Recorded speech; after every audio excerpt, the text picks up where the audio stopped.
Good afternoon. నా full video కోసం ఎదురు చూస్తున్నారని నాకు తెలుసు. నేను నిన్న చెప్పినట్టుగా షార్ట్ వీడియోలో నేను ఛానల్ ప్రారంభించాను. తర్వాత మీకు అన్ని విషయాలు వివరంగా చెప్తాను. మ్యూచువల్ ఫండ్ అంటే ఏమిటి? మ్యూచువల్ ఫండ్ అంటే ఏదో పెద్ద విషయం కాదు. ఇది షేర్ మార్కెట్కి సంబంధించింది. షేర్ మార్కెటింగ్ అంటానే భయపడాల్సిన అవసరం లేదు.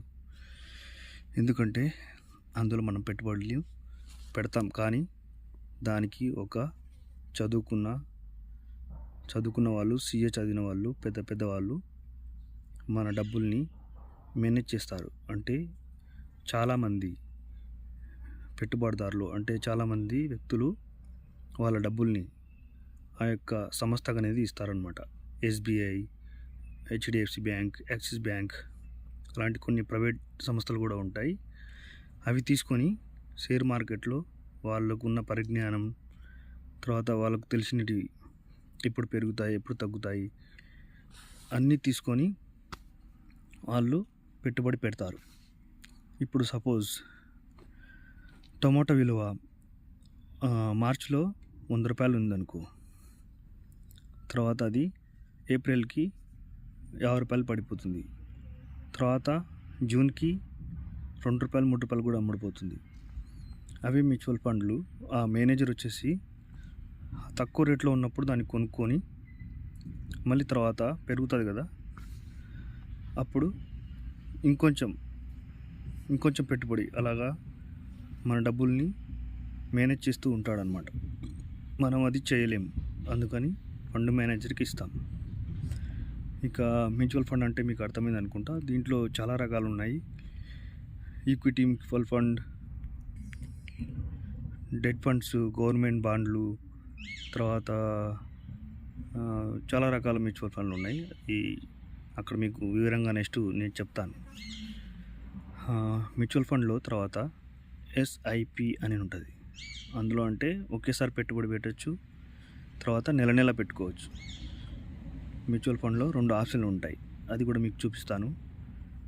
అందులో చాలామంది ఎస్ఐపిలో పెడతారు. ఎస్ఐపిలో ఎందుకంటే ఎలాగ చెప్పాను కదా, టమోటా విలువ 100 రూపాయలు ఉండేది 50 రూపాయలు అవుతుంది, 50 రూపాయల నుంచి 20 రూపాయలు, మళ్ళీ 100 రూపాయలు. అంటే మనం ప్రతి నెల పెట్టుబడి పెడతాం అనమాట. ఇప్పుడు 100 రూపాయలు ఉన్నప్పుడు పెడతాం, మనకి 100 రూపాయలకి 1 కేజీ ఇచ్చాడు. మళ్ళీ అదే 50 రూపాయలు పడిపోయింది అనుకో, అదే 100 రూపాయలకి 2 కేజీలు ఇస్తాడు. అదే 10 రూపాయలు పడిపోయింది అనుకో, 10 కేజీలు ఇస్తాడు. ఇక్కడ ఏమర్థమవుతుంది? ఒక టైంలో 100 రూపాయలకి 1 కేజీ వచ్చింది, ఒక టైంలో 100 రూపాయలకి 10 కేజీలు వచ్చాయి. అంటే అలా మన నెల 100 రూపాయలు ఉన్నప్పుడు 1 కేజీ కొనుక్కున్నాం, 50 రూపాయలు ఉన్నప్పుడు 2 కేజీలు కొనుక్కున్నాం, మళ్ళీ 10 రూపాయలు ఉన్నప్పుడు 10 కేజీలు కొనుక్కున్నాం. మళ్ళీ అది పెరిగి మళ్ళీ 100 రూపాయలు పోయినప్పుడు ఈ 10 రూపాయలు ఉన్న కేజీ మళ్ళీ 100 రూపాయలు పోతుంది. ఇది నెల చేయడం వల్ల చాలా ఉపయోగం ఉంటుంది. అంటే లాంగ్ టర్మ్ కోసం, మన కోసం కాకుండా మన పిల్లల కోసం. ఇప్పుడు 2006లో నేను ఇప్పుడే ఒక న్యూస్ ఆర్టికల్ చదివాను. 2006లో అది స్టార్ట్ చేశారు, 10,000 రూపాయలు మంత్లీ.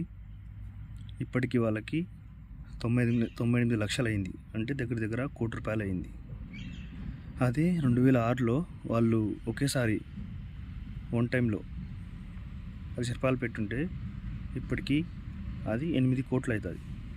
అవును, ఎందుకు అది అంటే వాళ్ళు ఒకేసారి 1,00,000 రూపాయలు పెట్టినారు. మనం నెల అంటే సంవత్సరానికి 12,000 మాత్రమే పెట్టాం. కానీ అది ఎక్కువ రిస్క్తో కూడుకుంది, 1,00,000 రూపాయలు ఒకటేసారి పెట్టడం. మనం డబ్బుల్ని పొదుపు చేయాలనుకుంటే మన పిల్లలకి రాబోయే 15 ఏళ్ళు 20 ఏళ్ళకు వాళ్ళకు కొన్ని వాళ్ళ పెళ్ళిళ్ళకు కానీ, చదువులకు కానీ, లేకపోతే ఏదైనా ముఖ్యంగా ఏదైనా ఎమర్జెన్సీ కేసెస్లో డబ్బులు కావాలంటే ఎవరిని అడుగుతావు?